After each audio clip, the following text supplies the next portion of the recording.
실감돼요. 예.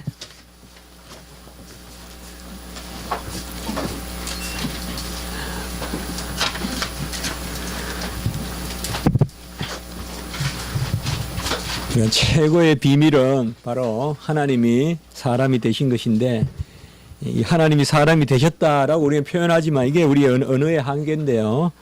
우리는 하나님이 사람이 되셨다 이러면 이제 하나님이 사람이다 이렇게 생각하기 쉬운데, 하나님은 하나님이시면서 여전한 하나님, 똑같은 동일하신 하나님이신 채로 사람이시죠.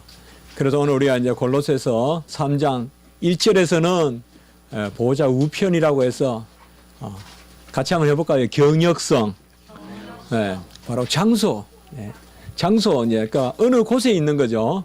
하나님 우편이니까 좀 영어로 해보면 로컬리티라고 하는데요. 뭐 국지성 이렇게도 번역할 수 있을 것 같고요. 그러니까 하나님은 어느 곳에 있다. 로컬이란 말이 어느 장소잖아요. 그 이제 하나님의 인성을 뜻할 수 있고, 그리고 11절에 보면 오늘 말씀 마지막 이제 만유의 하나님, 그것은 어디에나 있죠. 그건 유비퀴티. 그래서 편재성, 어디에나 계시다. 그럼 이건 이제 신성이죠. 우리야 지금 여기밖에 없죠. 제가 우리 집에도 있고 여기도 있고 한 게 아니죠. 우리는 로컬리티가 있기 때문에 인성은 어느 특정한 시점에 어느 특정한 장소에 있게 되죠. 뭐 그 장소가 좀 키가 큰 사람은 많이 점하고 있고 뭐 그런 것은 차이는 있을지 몰라도 인격적인 그런 존재는 어느 시간에 한 곳에만 있죠. 그러나 이 땅에 오신 우리 주님께서는 모든 곳에 계시며 특별한 곳에 계시고, 이게 이렇게 표현할 수 있어요. 그리고 신성으로는 다 아시고 인성으로는 어느 것만 아시고, 그래서 그날과 그 시는 모른다라고 해서 우리 주님이 모르신다라고 이렇게 말하면 틀릴 수도 있어요. 그날과 그 시는 아세요. 우리 주님은 뭐로? 신성으로는 아세요. 인성에 따라서는 그날과 그 시는 모르고 천사도 모르고 이렇게 표현한 거죠. 그래서 누가 막 어떻게 하나님의 아들이 자신이 올 시간도 모르냐, 그건 무슨 하나님이냐, 자신이 오는 것 시간도 모르냐, 그래 막 따지면 우리 말이 궁하잖아요. 그럼 우리 그러면 어떻게 하면 돼요? 왜 모르세요? 아시죠? 이렇게 말하면 되겠죠. 아신다 그러면 돼요. 그러면 뭐 성경에 모른다 했는데 또 안다 그러면, 그러니 위격적 연합의 비밀을 몰라서 이러시죠. 그렇게 이야기하면 되죠. 위격적 연합이 뭡니까? 이러면 좀 배우세요 하면 이제 제가 이제 그쪽에 공부 시키러 왔다가 이제 공부 당하는 거죠. 우리도 또 신천지 공부도 좀 시켜야 안 되겠어요. 그러니까 뭐 신천지 공부는 좀 여러분들이 그러니까 굳이 안 시켜도 되지만은 그 사실은 성경에는 항상 이렇게 인성에 따른 표현이 있고 신성에 따른 표현이 있고 또 신성과 인성이 함께 나오는 표현도 있고, 하나님이 교회를 위하여 피를 흘리셨다 이런 표현은 하나님은 신성이고 피를 흘리셨다는 인성이고, 그래서 이제 우리가 가장 은혜로운 그런 우리의 마음은, 믿음은 신성과 인성을 신성으로 표현되어도 인성을 생각하고, 우리 주님이 이 땅에 오신 후에 말이에요. 주님이 이 땅에 오시기 전에는 신성으로만 계셨죠. 성육신 전에는. 그래야 이제 은혜가 되는 거예요. 또 인성으로만 표현되어 있어도 신성을 생각해야 돼요. 주님께서 시장하셨다 이러면 아이고 뭐 나도 시장하고 주님도 시장하시네, 그래서 주님도 우리 인간과 같았네, 이 정도의 동질감 이거 가지고 안 된단 말이에요. 그건 어떤 그런 윤리적 동질감이지 그게 아니고, 주님은 하나님이시면서 사람으로서 사람의 인성에 따라서는 지금 무화과 앞에서 배고프다 하시는데 하나님으로서는 무화과 열매를 주장하시는 분이죠. 그래야 이제 그때 비로소 우리가 주님의 참 낮아지심이 보이는 거예요. 전에도 말씀을 드렸지만 주님이 걸어 다니시는 거 그게 왜 낮아지시며, 저도 한창 이해를 못했거든요. 주님이 사시는 게 어떻게 낮아지시며, 사심도 죽으심도 사심도 고난당하심도 죽으심도 장사 되심도 다 비하다. 사심이 어떻게 비하냐. 근데 우리가 신성과 인성을 함께 생각해 보면 금방 답이 나오죠.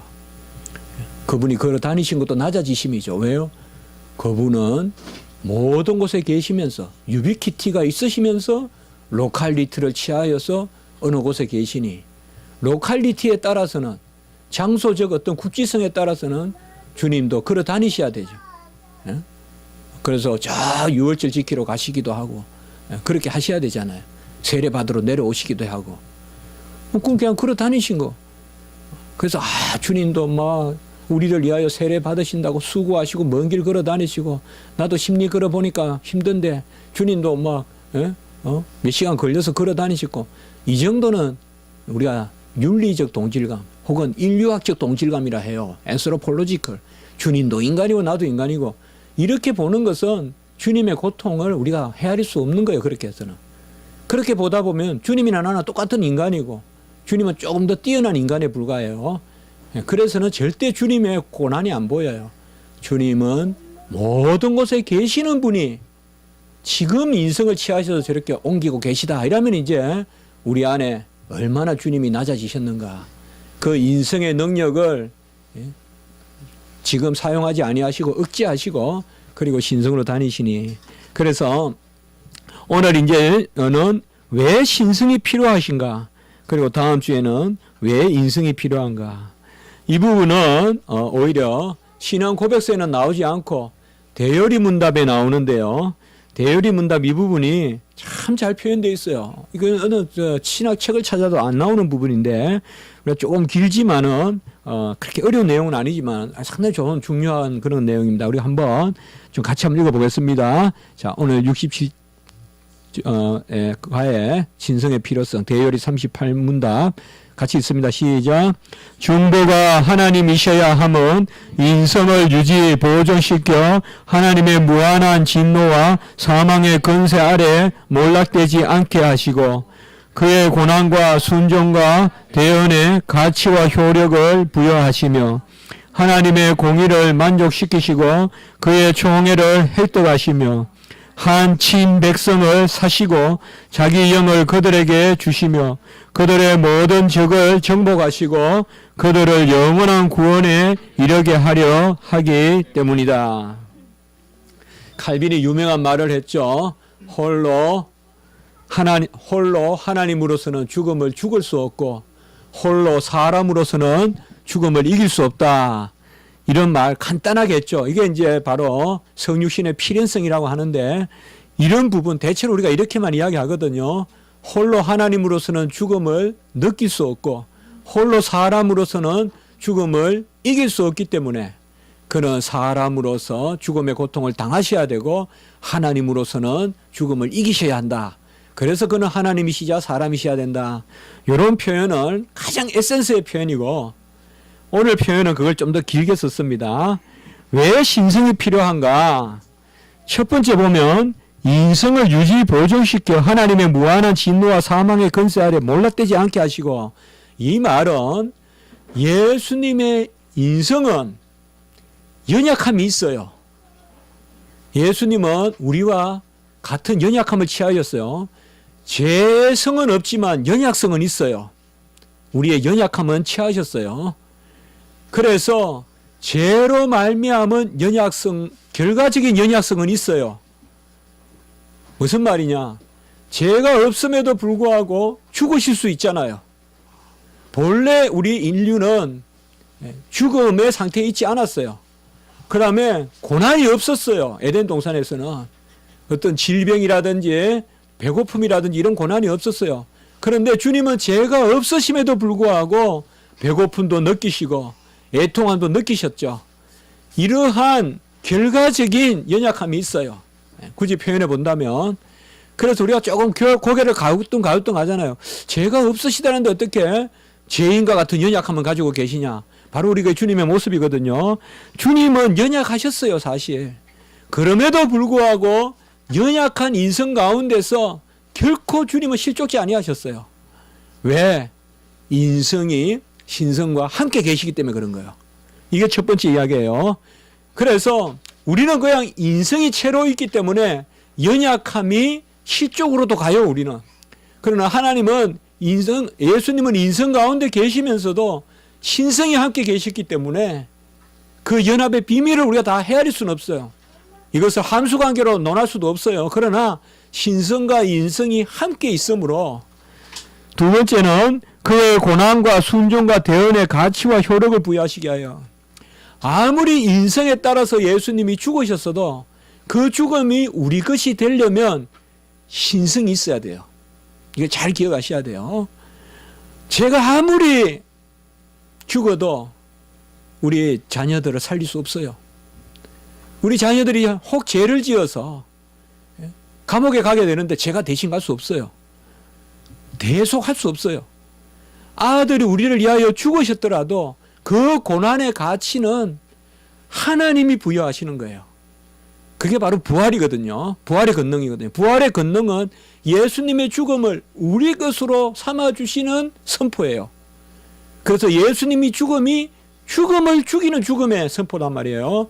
그렇기 때문에 예수님은 인성의 그러한 사역을 신성이 함께 계시기 때문에 가치 있게 하신단 말이에요. 이건 참 이런 것은 심오한 이야기인데 웨스트민스터 대열에 나오는 거예요.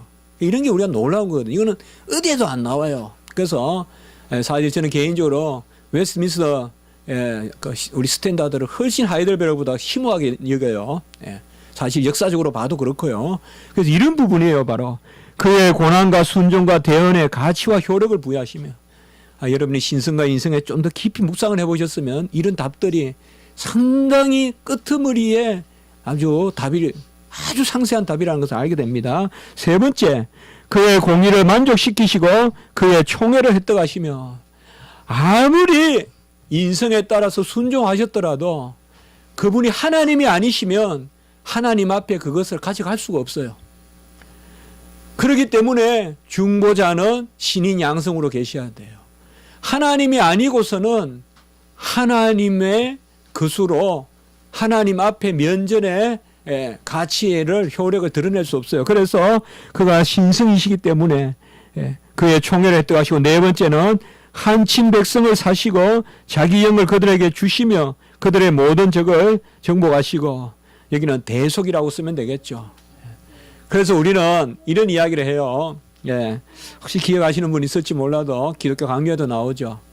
주님이 구속자다, 구원자다, 대속자다라는 이 단어에는 벌써 신성과 인성이 다 들어가 있어요.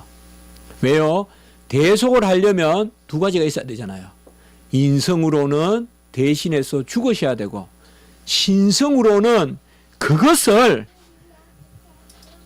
그 죽음이 죽음을 이기는 능력을 드러내야 돼요. 그래서 생명의 권능을 나타내야 돼요. 그렇기 때문에 우리가 대속주 그리스도다, 대언자, 대속주, 구속주 이런 단어들은 이미 신성과 인성을 포함한다고 칼빈은 봤어요. 아주 정확한 그런 통찰이에요. 왜냐하면 대속은 인성의 값을 치름과 신성의 그 값으로 이기심이 없이는 우리에게 역사하지 않기 때문에 그래요. 그래서 오늘 여기서는 그가 하나님이 아니고서야 죽음을 이기실 수 없다는 우리가 대체로 하나 크게 고백하는 그 부분이 이렇게 크게 저는 네 가지로 살펴봤는데요. 그래서 심표를 적었는데 네 가지로 나온다는 것입니다. 사도행전 2장 24절에 보면 하나님께서 그를 사망의 고통에서 풀어 살리셨으니 이는 그가 사망에 매여 있을 수 없으심이라 할 때 신성이에요. 여기 하나님이 분명히 성부 같고 잘 아세요. 예수님이 죽음에서 부활하신 것은 성부가 성자를 세우신 것도 되지만 예수님이 스스로 일어나신 것도 돼요. 이게 삼위일체예요. 성부와 성자 성령은 한 분이시기 때문에. 그래서 우리가 이런 말씀들은 그렇게 꼭 잘 헤아려야 돼요. 이것도 여러분 좀 의문을 가져본 적이 있을 거예요. 하나님께서 그를 사망의 고통에서 풀어 살리셨으니 여기 하나님은 삼위일체 하나님이에요. 성부 하나님 다 가능해요. 삼위일체라고 본다면 성자가 되는 거예요. 성자 자신이 성자를 죽음에서 이끌어 세우신 거예요. 이때 성자 자신의 무슨 성이? 신성이 말이에요. 성자 자신의 신성이 성자의 인성 가운데서의 죽음에서 생명으로 끌어올리신 거란 말이에요. 우리가 여기까지 이르면 모든 삼위일체와 기독론의 고백이 거의 완성 단계에 오는 거예요. 우리는 이 이상까지 이야기할 것이 없어요. 바로 이 부분이에요. 그래서 예수님은 스스로 부활하셨다라고 표현해도 되고, 예수님은 일으키심을 받으셨다라고 표현해도 다 가능하고, 성경에는 능동태, 수동태가 다 나와요. 그게 바로 삼위일체의 비밀입니다. 디도서 2장 13절 14절도 복스러운 소망과 우리의 크신 하나님 구주 예수 그리스도의 영광, 우리의 크신 하나님, 이 great God, 바로 데오스 메갈로스라고 하는데 헬라어로는 크신 하나님이라는 표현이 여기만 나와요.